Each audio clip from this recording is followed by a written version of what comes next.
When you say Miami, you call up more than a city. Miami is an idea, a high-priced luxury brand, home to white sand beaches and yachts so large you can land helicopters on them. Even for those with less wealth, Miami is a beacon. It draws in immigrants looking to make a new life and hustlers working on a new scam. Miami can be a place to make a name or to launch a presidential campaign. A place where both the scion of an American dynasty and the son of Cuban immigrants can lay claim to the city. Miami's on the upswing. Its skyline is rising, its population booming, and at times it feels like the kind of place where something surprising can always happen. We're maturing. We're coming out of our teens and into our, adulthood, you could say. When people talk about international cities in the United States, they talk about New York and LA. Now they talk about New York, LA, and Miami. I think that is today one of the most interesting cities of the world to live. The quality of life, the culture, the finance, I think that it's growing in a good way. It's tempting to look at Miami and think that it's playing by different rules than other American cities. But the story of Miami over the last 20 years can give us a glimpse into what many U.S. cities are going through now and what others will go through in the near future. It's a city that's learned a lot of lessons and that could teach other cities if they'll listen. Miami's history with immigration in the 80s isn't that different from what's happening in Nashville or Indianapolis today. And even though Miami was a notorious home base for drug trafficking during the cocaine boom, these days the scene isn't that different in cities across the country. When we talk about modern Miami, we're talking about an international luxury city. But it wasn't always this way. It's easy to forget, but Miami used to be more like a southern city. In fact, when I was growing up in Miami, you'd run into plenty of people that called the city Mama. In my childhood, it was southern. We certainly, I grew up and if we drove to Fort Lauderdale Beach, there was a section where, there was a black section of the beach and there was a section for the whites. Miami was carved out from the swamps in the Everglades just over 100 years ago. From the very beginning, it was a place for people to try to sell the latest trend, the newest idea, to try to make something new out of literally nothing. After the Castro takeover of Cuba, many fled to Miami to escape the communists. But at first, their numbers were small. I have directed the Departments of State and Justice and Health and Education and Welfare to immediately make all the necessary arrangements to permit those in Cuba who seek freedom to make an orderly entry into the United States of America. When I grew up here in the 70s, really, it was really consisted of black, whites, and Cuban. Very separate, segregated community, not too diverse, and I lived in Little Havana. Miami immigrants slowly started to impact the complexion of the community. Today, cities like Knoxville, Tennessee, and Scranton, Pennsylvania, have seen their immigrant populations nearly double in the last 5 years. But in Miami, the scale of immigration was breathtaking. In 1980 came the Mariel Boatlift, when more than 120,000 Cubans fled to the United States, nearly doubling the population of Cubans in South Florida. I don't know that any other state or city has ever had that kind of a massive influx, but 120,000, 140,000 people just showed up, and we had to find a place for them. Did Castro clean out his jails and mental hospitals and ship the dregs of Cuban society off to the United States? At the same time, Haitian refugees, known as boat people, started showing up in Miami. Unlike Cuban refugees, incoming Haitians didn't have political protection from the federal government, and their requests for political asylum were often denied. The differences start from the day they arrive. The Cubans are taken to a stadium or a park where they are processed and screened. The Haitians are taken to a federal jail. 4 to 8 days later, they are released to county placement officials who try to find them housing. Many ended up in the Chrome Detention Camp, a notorious refugee holding facility near the Everglades. There have been numerous protests and demonstrations inside and outside the detention center, but yesterday's disturbance was the most serious. But you had Chrome, which was essentially the Gitmo of Miami. They barely gave lip service to asylum seekers. They kind of listened to you, and then if they were persuaded at all, they'd send you to Chrome. Unequipped to deal with a massive refugee crisis, crime in Miami spiked. And by the mid-'80s, the city held the spot as the murder capital of the country. So you had violent crime doubling, tripling, quadrupling when you look at robberies and rapes and murders. And a lot of them were just Mariel refugees just pulling guns like the Wild Wild West Scarface style in Ocean Drive, just shooting each other. Police would just keep going to the same flop houses. As they were leaving, they would get a call, to return. To make things worse, the flood of immigrants exacerbated tensions with the African American communities that were already here. The difference in Miami is a Cuban who gets off the boat or a Haitian who gets washed ashore. He or she believes that I have made it to the promised land and that if I do what I'm supposed to do, my circumstances will be better. Geographically, Miami was positioned to bring in more than just immigrants. For years, it was the first stop for drugs coming up the East Coast. The drug smuggling industry was so large that you couldn't shut it down without sending the local economy into a recession. Time magazine reported in their famous devastating '81 Paradise Lost cover story that the top industries in Miami at the time, the early 1980s, were real estate and tourism. Tourism generated about $9 billion into the economy, real estate about $12 billion, and then they estimated the impact of the drug trade to be $12 billion annually. Did the drug economy fuel the success of Miami? I'd say it was a contributing factor because there was a lot of money in it and there was a lot of money laundering, and I think that we would have been as successful, not as rapidly, but we would eventually hit our stride. In the public psyche, Scarface might have permanently tied drug trafficking to Miami. But today, Dallas, Atlanta, and Chicago all play big roles in the drug trade. Miami has fallen far from the top spot. But in the Miami of the 80s, you had all of these problems plus deep racial tensions. In Miami, Florida, National Guardsmen and police have virtually sealed off a 20-square-mile area. Protests against police brutality might seem like a new challenge for cities like Ferguson or Baltimore, but in the 80s, at least 3 major riots broke out in Miami over how police were treating minorities. We know that we are now at war with the people here that keep pushing us around. Of course, what comes to mind first and foremost, because it's really ingrained in my system, was the McDuffie riots. In 1980, an African-American insurance salesman named Arthur McDuffie was beaten to death by a group of up to 12 white police officers. Police said he was resisting arrest after running a red light. Miamians were so upset that the trial was moved to Tampa. But when the officers were acquitted, major riots broke out in the traditionally black Miami neighborhoods. The verdict came in, and the officers were acquitted of all charges. And I remember sitting in the newsroom that day when we heard that, and then we started hearing the police radio right away. And that night, the town blew up. 18 people were killed, and businesses were set on fire. You could see the flames from miles away. The county hospital's emergency room looked like a combat zone. A policeman called what happened uncontrolled violence against whites. But blacks attacked blacks, too. In 1980, one could understand the riotous behavior. Given what we were subjected to, clearly no one who was human would not have responded accordingly. In 2014, Ferguson, Missouri erupted in violent protests following the death of Michael Brown, an unarmed black man at the hands of a white police officer. For longtime residents of Miami, Ferguson would feel like the McDuffie riots all over again. The two incidents are the same. Ferguson was a city that was festering. Tensions growing between white leadership and the black population. And white police officers and the black population. And it was festering, and then boom, that incident happened and the town blew up. We had exactly the same thing here leading up to 1980. Between the riots, the refugees, the drugs, and the crime, Miami was on the brink of chaos. That could have been prevented. Ferguson could have been prevented, but both cities had to learn it the hard way that you can't let these problems fester. Because Miami is so susceptible to outside forces, it shouldn't be a surprise that its reputation as a drug haven was soon recast as something more alluring and exotic, thanks to some outsiders from Los Angeles. Okay, here we go. Stand by. Action!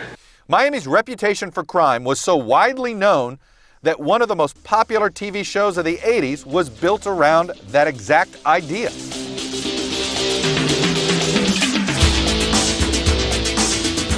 Did you feel like when you were doing Miami Vice you were holding up a mirror? Not intense. I mean, we were, or I don't want to say exploiting, we were inspired by what was happening. It's life in a twilight zone. But where policing in Miami was dealing with hard questions about racism and violence, the cops on Miami Vice were all about swagger. South Beach was beige. The entire South Beach was tan. Did you have to redo some stuff? I mean, did you have to build some of this stuff to sort of make it? No, we painted everything. Yeah, I was just going to say, you had to do this. We painted everything. We would take, you know, guys out of flop houses and give them an alternate place to stay for the night and paint the whole. In exchange, help us paint. Miami didn't look like that. We didn't have Don Johnson. We didn't have officers running around in linen suits. Come on. But what happened was, when they first came here, the city leaders had a heart attack until they realized, wait a minute. They saw that opening of the show where all we saw were the gorgeous people, the gorgeous scenes, and everything was stylized. And then we realized, wait a minute. This is drawing people from all over the world coming here to this Casablanca. By the next couple of years, Miami Vice had become, you know, the norm of a desirable city, because the vice part was not really as portrayed and as disseminated as the Miami nice part. In 1985, Xavier Suarez was the first Cuban to be elected as the mayor of Miami. His election came after Cubans had been consolidating political power for years, and it was a sign that ethnic groups could work together in Miami once they figured out the politics. As soon as I was elected, the very first night, I said on national television, the fact that I'm Cuban American doesn't mean I'm going to represent anyone else less. Suarez owed his first election victory not just to the newly organized Cuban electorate, but also to the support of the African American community. We had, in the 8 years that I was mayor, 3 African American chiefs of police. In fact, that's all we had. Suarez was reelected again in the 90s, but he lost his job after charges of vote rigging. Nonetheless, after years of violence and crime, his tenure took place at the very moment when the city went proactive against its many problems. In 1989, Miami set up the nation's first ever drug courts to focus on treatment and recovery.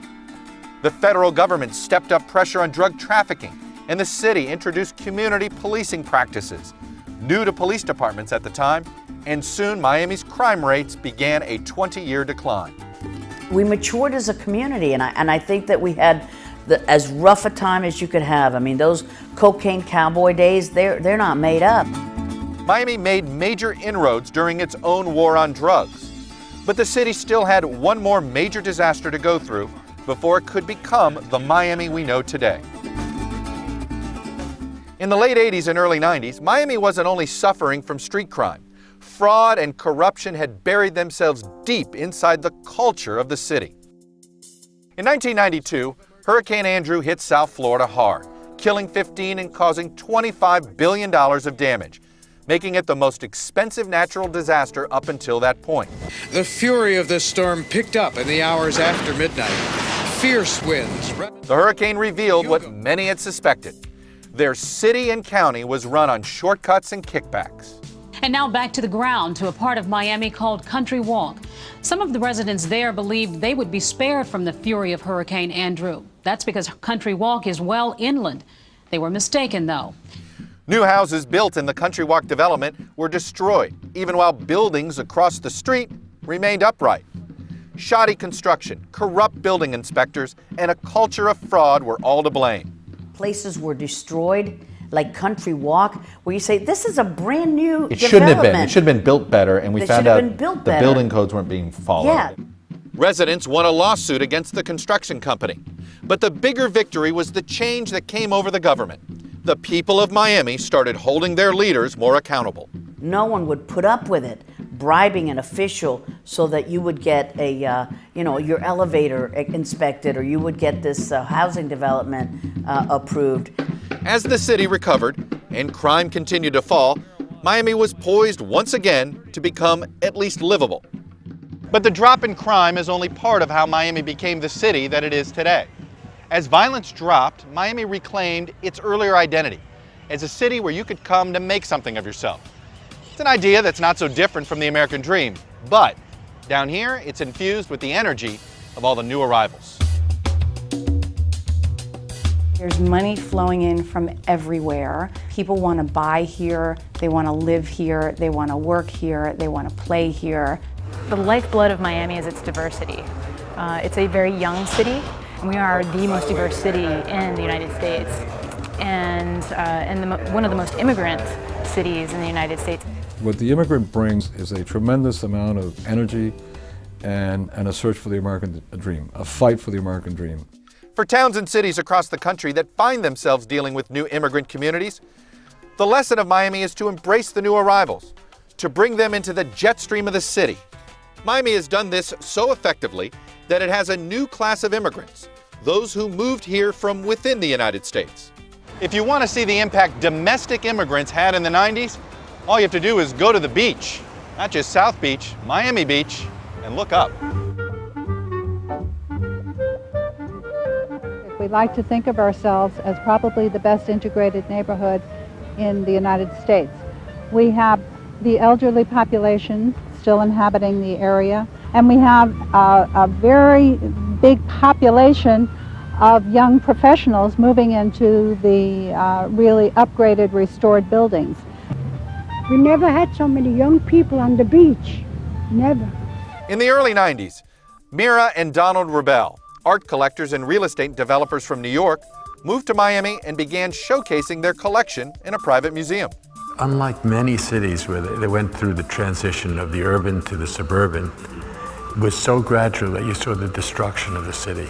In Miami, it was so rapid that it was like Atlantis.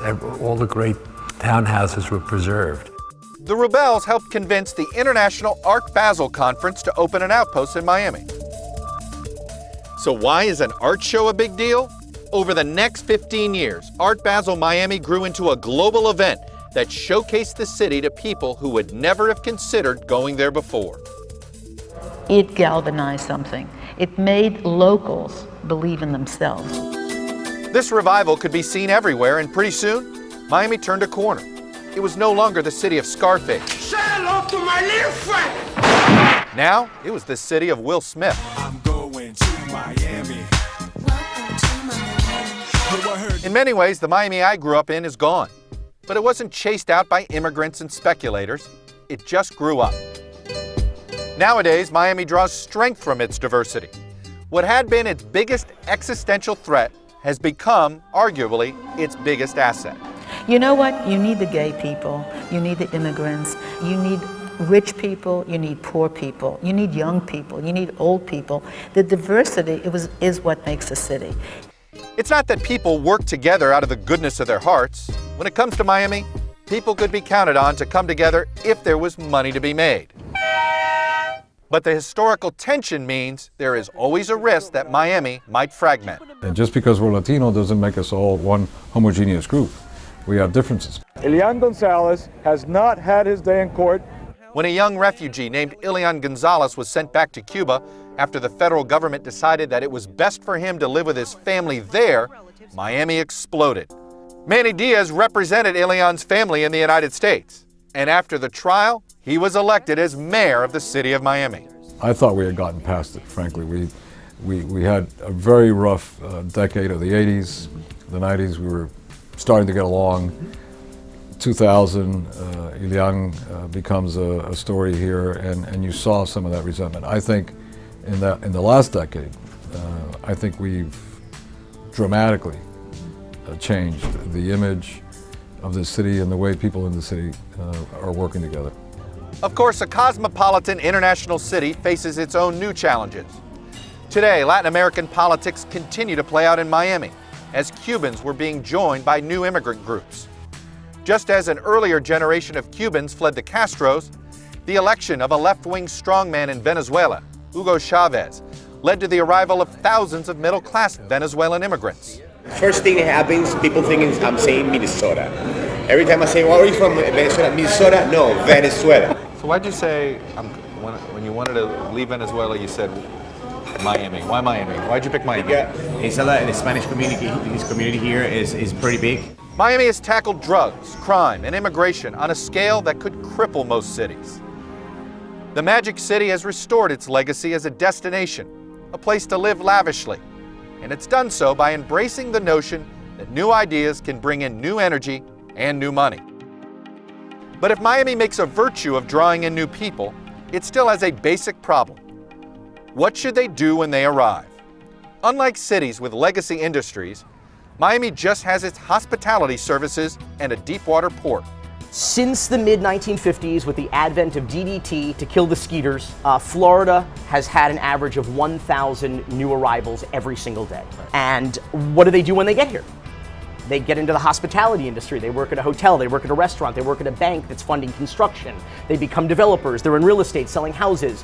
No indigenous industry, just the jobs that help attract the 1,000 new arrivals tomorrow. In a city with no native industry, but great beachfront views, it should be no surprise to find real estate developers running wild. Miami, for all the people of the South, for South America, it means a lot because it's like the entrance, and we really believe that is becoming the capital of the Americas. And they're looking for new places to grow. The revival that started in South Beach is now focused on a district that once had no name, but will soon be called Faena. Alan Faena is building a 6-block real estate art and shopping complex modeled on a similar project he put together in Buenos Aires. For me personally, always was an inviting place. It was always a place of dream, a place of fantasies, a place of where everything can happen, and the ocean and the blue and the Caribbean. Miami remains a place where perceptions matter, sometimes more than facts. While mega developers turn Miami into a mini Manhattan, some people worry about losing the charm that helped Miami grow. That very diversity that allows the richness of a city is adversely affected when the very expensive real estate drives out the ability for other people to live there. Because the rich people are not the interesting people. It's the other people that are interesting. But where the Rebelles see the charm of a bohemian lifestyle, others see income inequality. Even the scars of racial tension can still be felt today. The tension has nothing to do with Cuban, Haitian, black relationships. The tension is downright anger because of the fact that they have done it and we have not. For all the prosperity that you see, there are just huge pockets of poverty and many issues relating to that poverty that exist. Somewhere in between the two extremes of wealth and poverty, Miami still calls to the hustlers and the entrepreneurs. Yeah, I'm not telling you, after you living in this beautiful country, you get kind of spoiled. Because you live here, you can walk, free, and you can say whatever you want, and you can go and you can save money, and you can work, and you can get respect for just working. And how blessed we are that we are living in this country, on Miami. Because for me, the whole country is Miami right now. Miami is hardly immune to the threats that face other cities. Crime, climate change, and transportation all pose significant challenges for Miami in the future, particularly here in Miami Beach.